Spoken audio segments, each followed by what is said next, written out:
I'm Greg Idra Fields, a Zerg player from Team Evil Geniuses. I was originally a StarCraft 1 player, I transitioned to StarCraft 2, and I've been one of the most successful players ever since the beta. It was really terrible that I didn't qualify for NASL Season 1. That was a big part of the reason that I moved back to the US. I felt it was going to be a really big league and I really wanted to take part in it. Very happy I kind of redeemed myself this season. Recently I've been having a lot more success because I have been working harder than I was immediately after I came back from Korea. So that has helped me improve to some extent. But the bigger thing is just I've been focusing a lot more on the mental aspect of my game. I had a lot of problems just with, confidence and just competitive mindset and everything along those lines. And there's Idra leaving the game. I don't think he should have left there. In matches before, I would leave stuff early. I would get frustrated with myself. I would tilt a lot. He made the Leaning Tower of Pisa look absolutely upright. That's how tilted he was. Kind of fixed that a lot right before IEM China. Won that, and winning makes you better.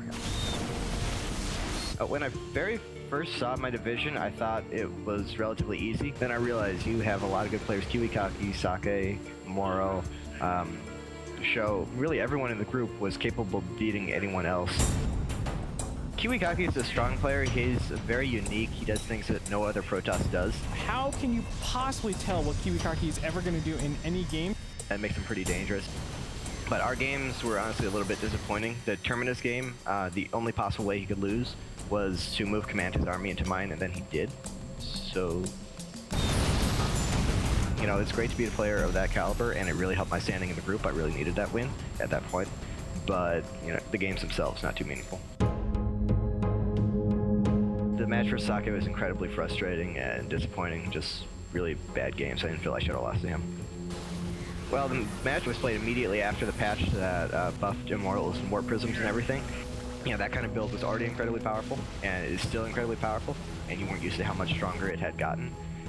So yeah, it was just cheesy games to begin with, and then really powerful, really abusive strategies, just incredibly frustrating to lose to.